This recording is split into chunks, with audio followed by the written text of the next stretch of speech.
Assalamualaikum warahmatullahi wabarakatuh. Hai semuanya. Hari ini kita akan membahas mengenai sifat fisik dari alkohol. Oke. Nah, alkohol itu apa sih? Salah satu jenis alkohol adalah etanol, ya. Ini merupakan jenis alkohol yang terkenal, ya. Nah, etanol ini merupakan senyawa alkohol yang memang banyak digunakan dalam industri farmasi. Misalnya bisa sebagai pelarut, kemudian sebagai aditif bahan bakar, dan digunakan juga di industri minuman ya.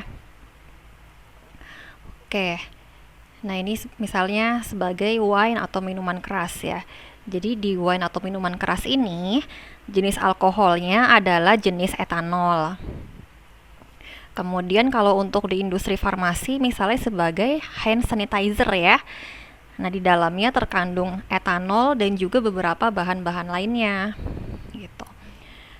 Karena memang sifat etanol ini merupakan antimikroba ya atau antibakteri. Oke. Nah, sekarang kira-kira apa saja ya senyawa dari turunan alkohol ini? Nah, jadi untuk alkohol itu sebetulnya banyak macamnya ya, dari metanol, kemudian kalau jumlah C-nya 2 namanya etanol, kemudian kalau jumlah C-nya 3 propanol dan seterusnya ya sesuai dengan jumlah atom karbon. Nah, tetapi di sini ada juga jenis alkohol lainnya ya, di mana dicirikan dengan adanya gugus hidroksil. Oke, di sini ada gugus hidroksilnya ya. Oke, di sini misalnya adalah dengan dua gugus hidroksil ya, dan jumlah atom karbonnya ada 2. Oke. Sehingga namanya menjadi etana 1,2 diol ya. Jadi untuk hidroksilnya di nomor 1 dan juga di nomor 2 ya. Atau disebut juga sebagai etilen glikol. Jadi namanya lebih terkenal daripada etana 1,2 diol, lebih terkenal sebagai etilen glikol ya. Oke, manfaatnya apa sih etilen glikol ini? Nah, untuk etilen glikol biasanya dimanfaatkan dalam air radiator mesin mobil ya, dengan fungsi untuk menurunkan titik beku dan juga untuk menaikkan titik didih dari air radiator tersebut ya. Jadi biasanya ini digunakan di wilayah yang bermusim dingin gitu. Nah, jadi titik beku yang diturunkan itu dapat mencegah air radiator menjadi beku saat mesin dalam keadaan mati dan juga ketika suhunya rendah ya. Jadi mencegah air radiator itu menjadi beku. Karena kan misalnya titik didihnya itu adalah 0. Nah, dengan ditambahkannya etilen glikol, maka titik didihnya menjadi di bawah 0, misalnya menjadi -10. Oke. Nah, sehingga ketika suhunya 0 derajat Celcius, maka air radiator tersebut tidak menjadi beku ya. Kemudian untuk etilen glikol ini juga bermanfaat untuk menaikkan titik didih dari air radiator tersebut ya. Nah, untuk titik didih yang dinaikkan, maka dapat mengurangi penguapan yang terjadi pada mesin tersebut gitu. Oke. Kemudian untuk turunan alkohol berikutnya, nah, adalah fenol ya. Jadi di sini ada gugus benzen, kemudian terikat dengan gugus hidroksil ya. Jadi ini gugus benzennya dan ini gugus hidroksilnya. Di mana gugus OH atau hidroksilnya kan merupakan penciri dari alkohol ya. Nah, untuk fenol ini biasanya dimanfaatkan untuk apa? Fenol biasanya dimanfaatkan sebagai antimikroba yang kuat ya. Jadi pada tahun 1800-an ini digunakan untuk mensterilkan alat-alat peralatan medis atau peralatan bedah ya. Nah, tapi untuk fenol tidak digunakan pada kulit ya karena sifatnya yang korosif. Jadi digunakannya lebih kepada peralatan gitu, bukan untuk kulit. Ya. Oke, kemudian untuk turunan alkohol lainnya apalagi ya? Kita lihat. Oke ya, nah ini ada mentol ya. Nah, ini untuk struktur mentol hampir mirip seperti menton ya. Jadi kalau menton itu terdapat gugus keton ya di sini. Di bagian OH ya, terdapat gugus keton. Tapi kalau mentol terdapat gugus hidroksilnya ya, gugus alkohol atau ol. Nah, untuk mentol ini merupakan bahan yang diisolasi dari minyak peppermint ya, dan sering digunakan pada balsem biasanya. Karena apa? Karena pada konsentrasi yang rendah, mentol ini bersifat sebagai analgesik ya, dengan sensasi rasa dingin. Tapi kalau misalnya konsentrasinya tinggi, maka dia bisa mengiritasi kulit gitu. Oke, sekarang kita masuk ke sifat fisik dari alkohol ini ya. Nah, untuk alkohol dengan struktur ROH ya memiliki persamaan geometris dengan air, yaitu dapat membentuk ikatan hidrogen intramolekuler ya. Jadi dalam satu molekulnya terdapat ikatan hidrogen. Sehingga titik didih alkohol akan lebih tinggi dibandingkan dengan senyawa organik lain dengan jumlah atom karbon yang sama. Jadi misalnya antara etanol ya dengan etana, jumlah C-nya kan sama-sama 2 nih. Nah, karena alkohol ini memiliki ikatan hidrogen, pasti titik didihnya lebih tinggi dibandingkan dengan etana ya. Dan untuk hidrogen ini kan antara hidrogen dengan oksigen, kemudian hidrogen dengan fluor, dan juga hidrogen dengan nitrogen ya. Jadi singkatannya adalah handphone ya, antara H dengan F, O, dan N gitu. Faktor penentu titik didih senyawa organik selain ikatan hidrogen antara lain adalah yang pertama berat molekul ya. Jadi semakin tinggi berat molekulnya, titik didih senyawa organik itu pasti akan semakin tinggi. Ya. Kemudian yang kedua adalah bentuk molekul atau struktur molekul tersebut, apakah rantai lurus ataukah ada percabangannya. Semakin banyak cabangnya, maka titik didihnya akan semakin rendah ya. Jadi dalam satu isomer, misalnya antara pentana dengan 2-metil butana ya. Antara pentana dengan 2-metil butana itu kan sama-sama C-nya ada 5. Nah, tetapi untuk 2-metil butana terdapat satu percabangan. Nah, itu pasti titik didih dari 2-metil butana itu lebih rendah dibandingkan dengan normal pentana ya. Oke, di sini merupakan tabel dari titik didih alkohol ya. Oke, ini strukturnya, kemudian ini nama IUPAC-nya, kemudian di sini ada titik didih dalam derajat Celcius, dan ini adalah kelarutan dalam air ya per 100 ml H2O. Oke, kita lihat di sini ada CH3OH. Nah, karena C-nya 1, maka namanya metanol ya. Titik didihnya adalah 64,5 derajat Celcius. Kemudian kelarutannya dalam air ternyata dia melarut sempurna ya. Kemudian ada CH3CH2OH atau kita sebut sebagai etanol. Nah, karena jumlah C-nya lebih banyak, pasti titik didihnya juga lebih tinggi ya. Kemudian kelarutannya masih terlarut sempurna dalam air ya. Tidak terhingga kelarutannya dalam air. Oke, kemudian kita lihat di nomor 3. Nah, ini strukturnya sudah agak berbeda sedikit nih. Di sini ada 2 gugus OH ya. Nah, sehingga namanya menjadi 1,2-etanadiol atau etilen glikol. Oke. Nah, ternyata titik didihnya itu jauh lebih tinggi dibandingkan dengan etanol ya. Walaupun jumlah C-nya sama-sama 2, nah ternyata pengaruh gugus OH nih. Gugus OH-nya berpengaruh terhadap titik didihnya ya. Kalau gugus OH-nya semakin banyak, artinya ikatan hidrogennya kan juga semakin banyak ya. Kemudian kelarutan dalam air juga masih tidak terhingga ya. Oke, kemudian kalau C-nya 3, maka kita sebut sebagai propanol ya. Di sini karena OH-nya berada pada nomor 1, maka disebut sebagai 1 propanol. Titik didihnya 97,2, masih lebih tinggi dibandingkan dengan etanol ya. Karena memang bobot molekulnya lebih besar dibandingkan dengan etanol. Nah, tetapi jika dibandingkan dengan etilen glikol, titik didihnya lebih rendah ya. Karena kalau di propanol ini hanya ada satu gugus hidroksil, sedangkan di etilen glikol ada dua gugus hidroksil. Gitu. Kemudian 2 propanol. Nah, ini masih satu golongan nih antara propanol.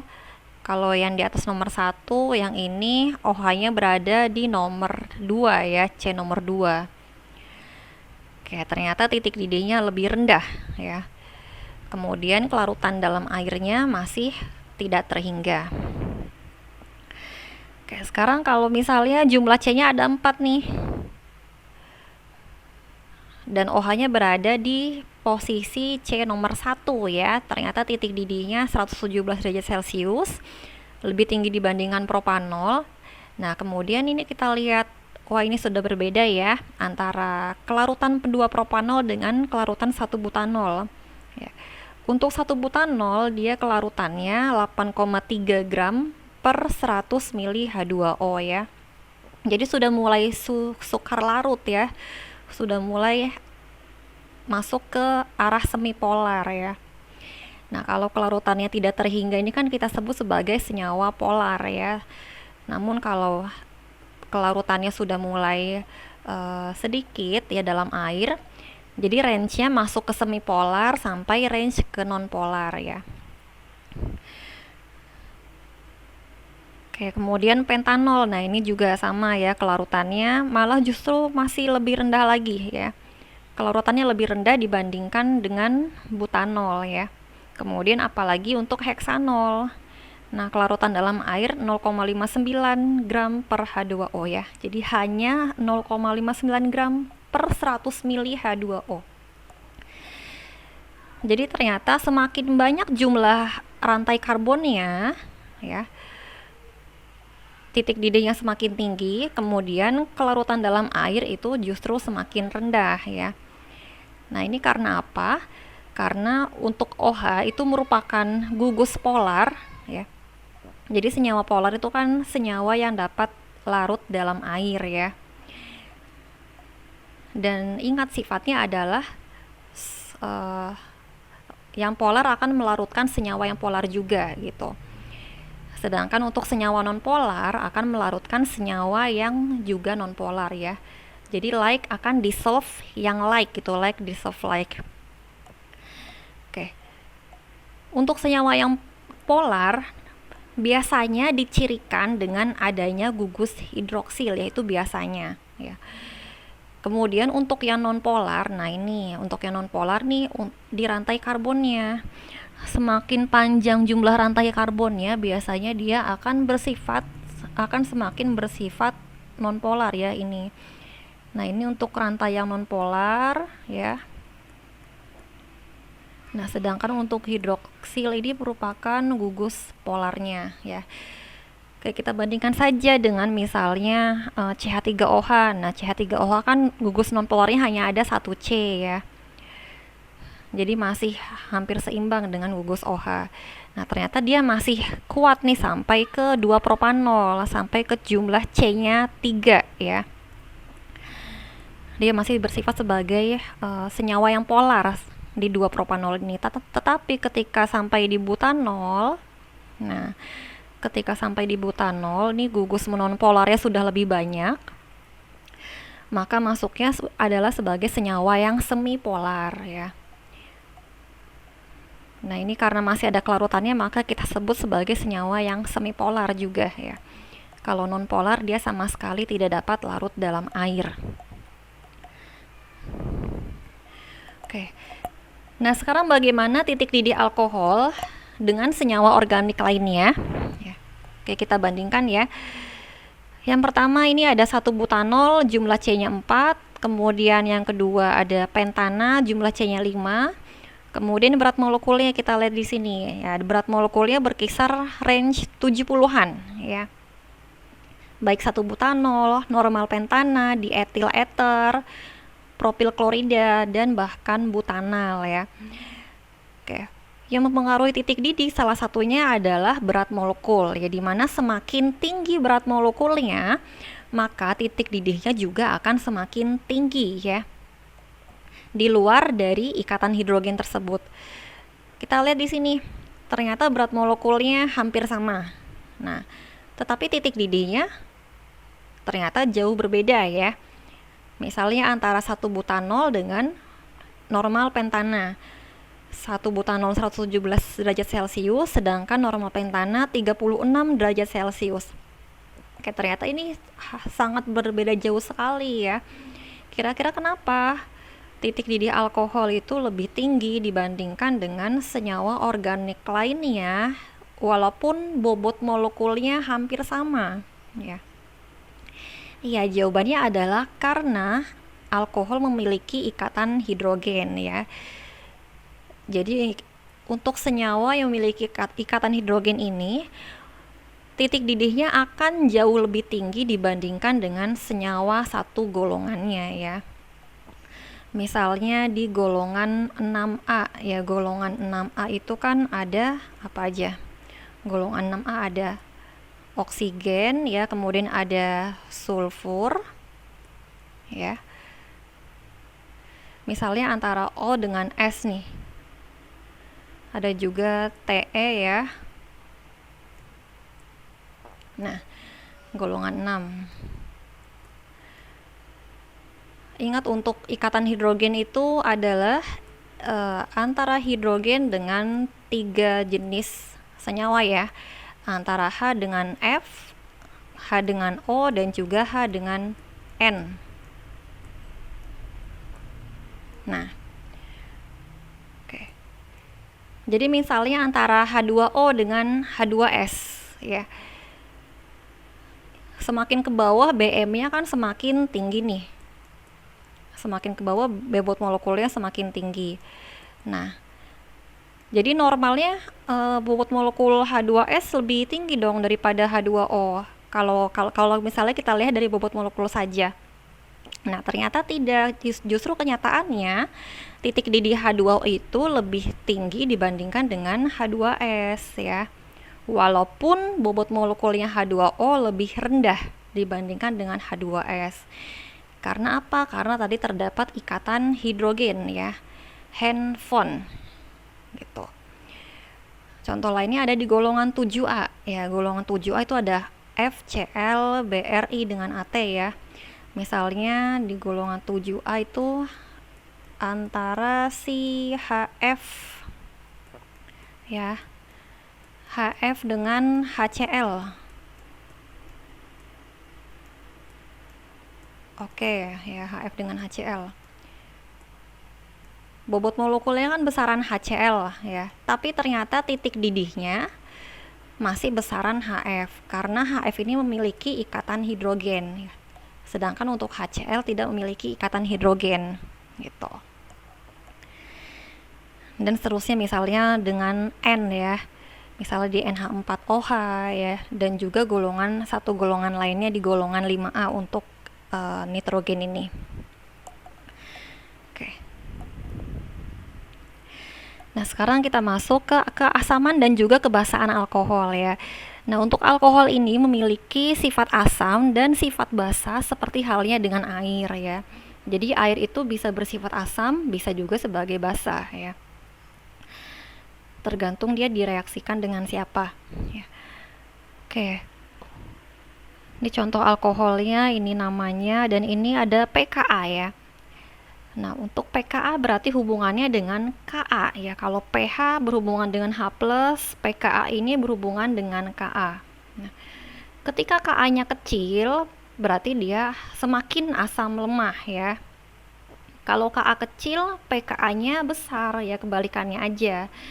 Sedangkan kalau Ka-nya besar, dia semakin bersifat asam kuat atau pKa-nya kecil ya. Jadi semakin ke bawah, nah semakin ke bawah ini kan pKa-nya semakin kecil nih, semakin bersifat asam kuat.